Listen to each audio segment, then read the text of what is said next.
Music was my, I think, first identity forming tool that I had. And I understand that the older I get now, because I was a weird teenager. There was so much stuff that was hard for me to figure out. With playing drums and making music, I always felt great. And it always felt beautiful, like a beautiful process.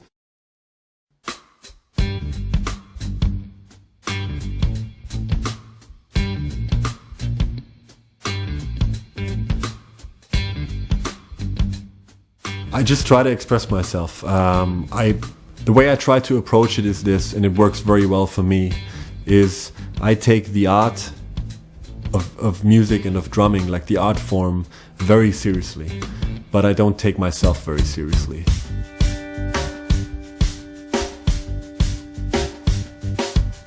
Very often, honestly, I understood many inner relationship things, even political things, philosophic things. I understood it in music first, and then I saw it pop up around me. In the beginning, I focused a lot on the vocabulary and about what I was playing. Now I'm more fascinated with like how it sounds and why I do what I do. What's the reason and how does it feel? How does it come out? I try to fill everything I play with the quality of groove so that it feels good, that it has a certain momentum and a certain energy. Usually I try to listen a lot, I try to make it work with the bass line, with whatever goes on energy-wise. So if there is a part that might be higher energy, it's just important to know what does what, and to do a lot of listening to yourself and to really find out like, when I do this, it creates that effect. When I do this, it creates that effect. And I think that's the problem of drummers sometimes, that we think, oh, when I do this, there's a lot of energy going on. But it feels like that to the player, but maybe it doesn't sound like that. I have two musicians that are amazing improvisers, amazing groove players, and understand composition and form and time, and they surprise me. They have crazy ideas, and it's just a joy to have this living, moving thing like on tour every day, and it's wonderful. It took me many years to put together a team like this, and this is my dream team now. I have my favorite engineer with me, Sven Peeks, who's a good friend and an incredible engineer, so we sound great. When my hands are not warm or I don't feel like technically on my toes that day, if I'm creative enough and focused enough, it will be music, and it will be like usually make sense and be beautiful, and I'll have solutions that make everything work. But I had nights, and that was very curious to me in the beginning, I had nights where my hands were super warmed up. I played on a pad, I could play stuff at lightning speeds, and it felt wonderful. But the gig was so bad, and my head was all over the place, and I didn't really listen. And so for me, warming up with my head is now more important than warming up with my hands.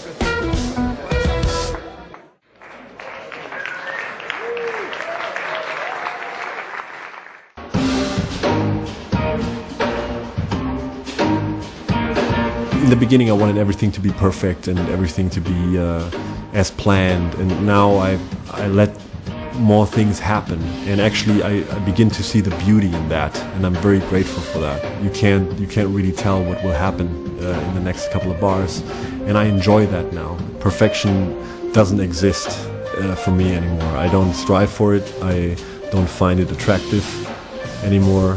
I strive for clarity.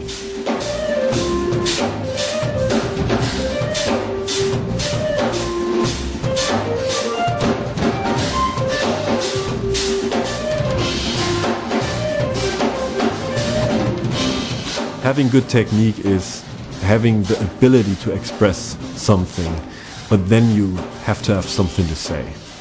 So, and I'd rather work on having something to say and my technique is good enough than having perfect technique and my head and my heart is empty.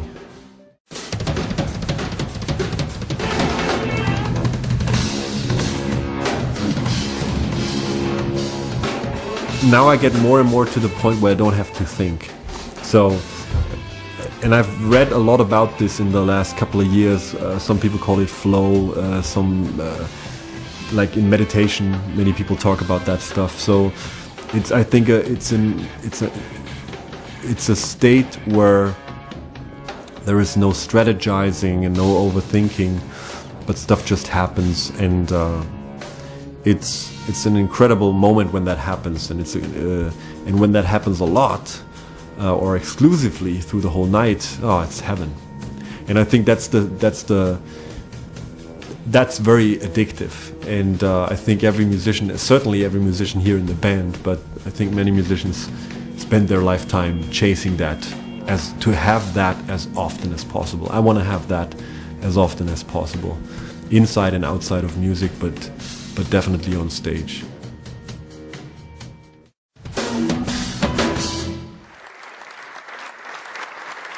And when that happens, the audience feels it too, and it's a unique thing, and it's a beautiful feeling. So I think first it's important to have an own aesthetic and to do what you love, and then to see like, okay, how can I put that into music and into a format? And I'm not saying that it then is guaranteed to work, but I'm very happy that and very grateful that it did in my case. He's got like a really nice big beat to play with.